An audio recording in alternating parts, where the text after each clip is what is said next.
We were sprawled on the sofa watching some mindless dating show when I decided to call it a night. I leaned in to give my girlfriend, Chloe, a quick kiss. "Night, babe." I told her I loved her, the same way I did every single evening for the past 2 years. She didn't say it back. Instead, her face went still, almost solemn. She grabbed the remote, killed the volume, and turned fully toward me. My stomach dropped. I knew instantly this wasn't about weekend plans. She locked eyes with me and said, "I like you, Mark. I really, really like you. But I'm not in love with you anymore." The sentence floated between us like smoke. It wasn't a breakup. It was a reclassification, a quiet amendment to the terms we'd been living under. She was waiting for me to accept the new user agreement without reading the fine print. I'm a systems analyst. My job is to take chaotic, messy structures and make them run cleanly and predictably. Ambiguity isn't my strong suit. So I simply process the input. Input received, affection present, romantic love absent. "Got it," I said after a beat. "Thanks for being upfront." That was all. No explosion. No pleading. No, but why? I just nodded, stood up, and walked to the bedroom. I could feel her eyes burning into my back the whole way. She had braced for drama, tears, bargaining, a desperate campaign to win her back. She got absolute calm instead. While I stared at the dark ceiling, my phone on the nightstand lit up. It was the group chat she has with her closest friends, the one she'd once added me to on the living room tablet we both used. I didn't need to open it. I already knew the script. A few minutes later, she slipped into bed, thinking I was asleep. The glow of her screen lit her face as her thumbs flew. She was crowdsourcing applause for her courage, her maturity, her revolutionary new arrangement. All the perks of a devoted boyfriend, none of the obligation to love him back. She believed she'd just renegotiated the deal in her favor. She had no clue she'd triggered an exit clause instead. 1 week has passed since Chloe's bold declaration. 7 days of what she probably interprets as me healthily processing. In reality, I rolled out what I've labeled the roommate protocol.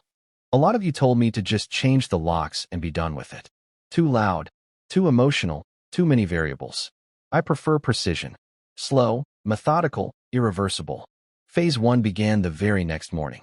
Normally I'd wake up, kiss her forehead, whisper good morning, and start the coffee for both of us. That version of me was in love. That version is offline.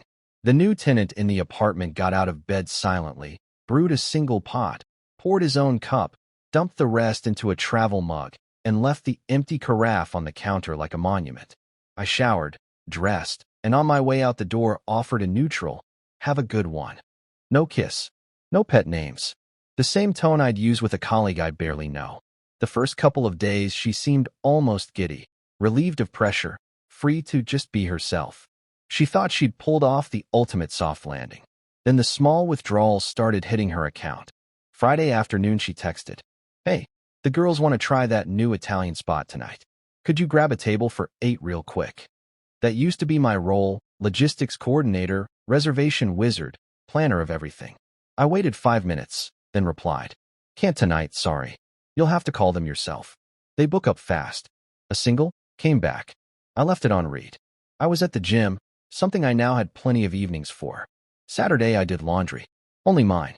Sunday I grocery shopped. Only for me.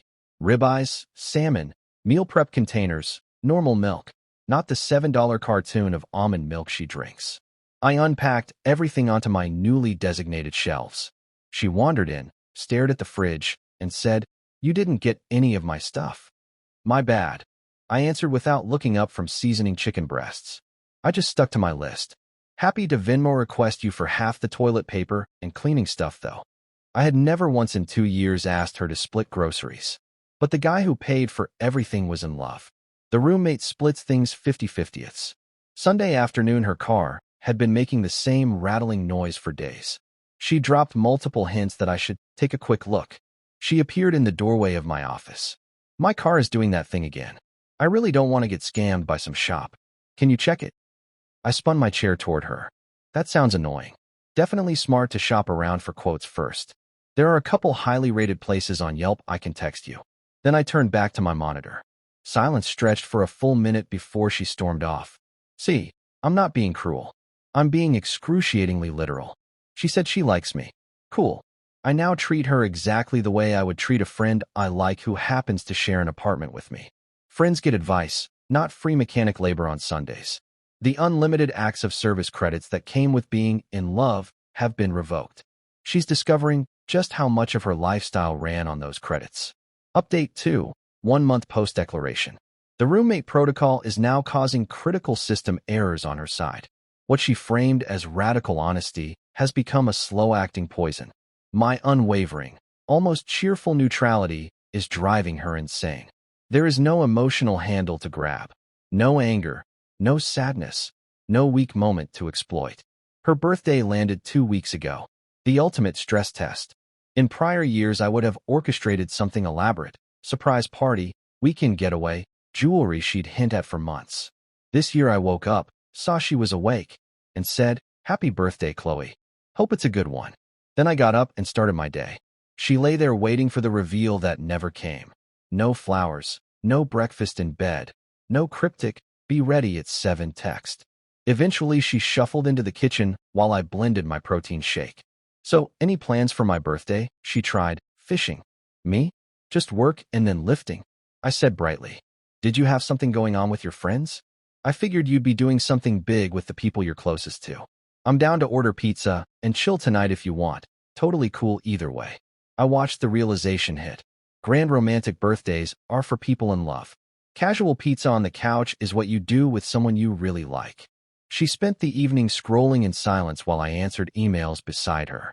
Her friends posted the obligatory HBD Queen stories, but apparently none of them actually took her out.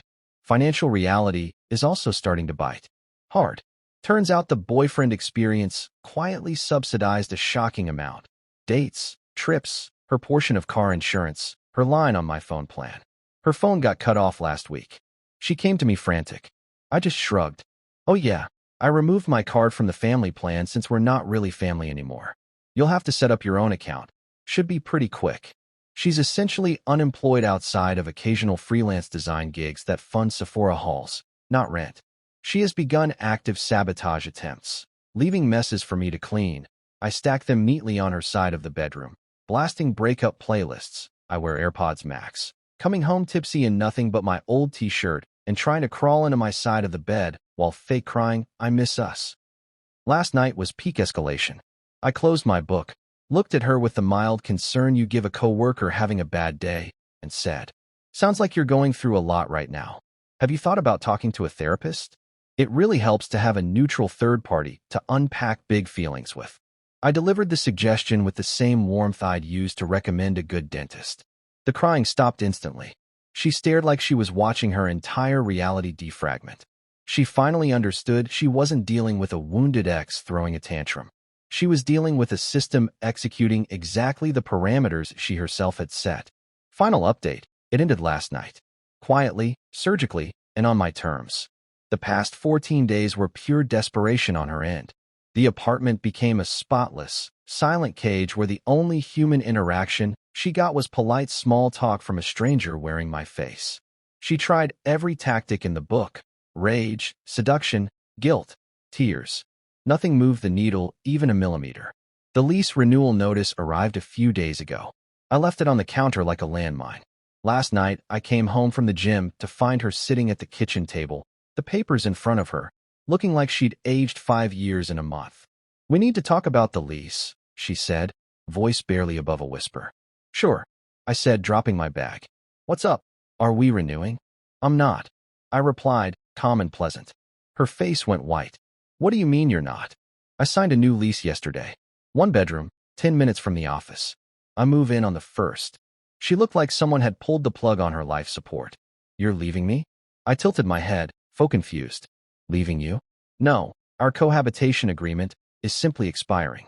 Most roommate situations don't automatically renew when one party finds a new place. I assumed you'd start looking too." That's when the dam broke. Screaming, sobbing, accusations of cruelty, claims she'd made a mistake. That she loves me now.